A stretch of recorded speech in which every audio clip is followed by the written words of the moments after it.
Hello bachchon, let us see the question. 300 calorie of heat is supplied to rise the temperature of 50 gram of air from 20 degrees Celsius to 30 degrees Celsius without any change in its volume.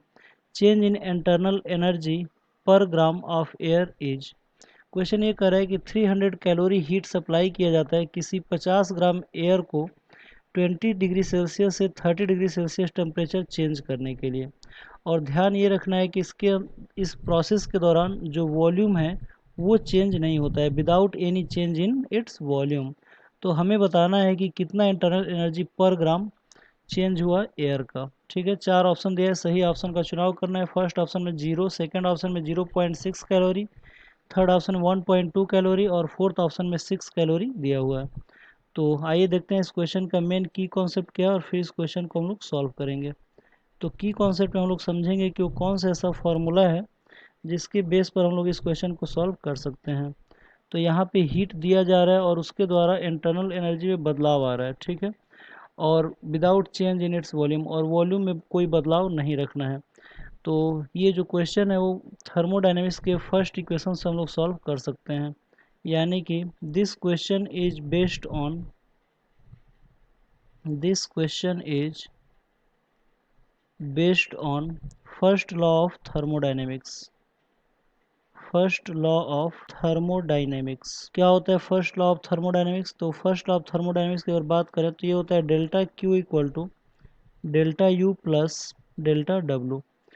यानी कि अगर किसी भी system को अगर हम लोग heat supply करते हैं या उससे हीट अगर लिबरेट होता है बाहर, तो दो रूप में हीट का कन्वर्जन होता है, या तो इंटरनल एनर्जी चेंज होता है या तो वर्क डन होता है, या फिर दोनों की संभावना होती है। ठीक है, यहाँ पे हम लोग delta W equal to P delta V भी लिख सकते हैं। ठीक है, यानी कि जो डेल्टा क्यू होगा वो delta U plus P delta भी लिख सकते हैं। ठीक है, तो अब देखते हैं सोल्यूशन वाले पार्ट में कि क्या क्या गिवन है और फिर इस क्वेश्चन को हम लोग अटेम्प्ट करेंगे। तो सोल्यूशन में आप लोग देख सकते हैं कि जो सबसे इम्पोर्टेंट चीज़ है वो ये कह रहा है कि वॉल्यूम में कोई बदलाव नहीं होना चाहिए। यानी कि भी जो होना चाहिए वो क्या होना चाहिए? कांस्टेंट होना चाहिए। तो अगर v कांस्टेंट होगा तो डेल्टा v इक्वल टू क्या हो जाएगा? 0। और जब डेल्टा v 0 होगा तो p delta v equal to भी क्या हो जाएगा? 0। यानी कि जो भी अगर हम हीट सप्लाई करेंगे वो हीट सप्लाई सिर्फ और सिर्फ क्या चेंज करेगा? Internal energy. ठीक है, और क्या क्या दिया हुआ है तो आप लोग देख सकते हैं कि यहाँ पे जो डेल्टा क्यू है, जो हम हीट दिया जा रहा है वो 300 कैलोरी दिया हुआ है। ठीक है, और क्या दिया हुआ है? तो यहाँ पे मास दिया हुआ है। मास कितना दिया है? 50 ग्राम दिया हुआ है। ठीक है, और यहाँ पे इनिशियल टेम्परेचर जो है टी आई, ये 20 डिग्री सेल्सियस दिया हुआ है, और जो टी एफ है ये 30 डिग्री सेल्सियस दिया हुआ है। तो इतनी सारी चीज़ें ये दी हुई है। ठीक है, तो अब हमें पता है कि जो डेल्टा क्यू होता है, we know that delta Q equal to होता है M C V delta T. M C V delta T, M यहाँ पे कितना दिया हुआ है तो आप लोग देख सकते हैं कि हमें यहाँ पे सी वी निकालना है, specific heat capacity at constant volume. तो ये हो जाएगा delta Q upon M delta T. तो डेल्टा क्यू यहाँ पे 300 दिया हुआ है। ठीक है, यहाँ पे मास जो है वो 50 ग्राम दिया हुआ है। ठीक है, और जो चेंज इन टेम्परेचर है डेल्टा टी है, तो डेल्टा टी की वैल्यू जो होगा वो T F minus T I के बराबर होगा, यानी कि 30 माइनस 20 के बराबर होगा। और 30 माइनस अगर 20 अगर हम लोग निकालें तो इसकी वैल्यू आ जाएगी 10 डिग्री सेल्सियस। तो यहाँ से डेल्टा टी कितना रख सकते हैं? 10 रख सकते हैं। यानी कि जो सी वी की वैल्यू आएगी, ठीक है, तो सी वी की वैल्यू यहाँ पे आ जाएगी 3/5, क्योंकि 2 जीरो से 2 जीरो कैंसिल आउट हो जाएगा।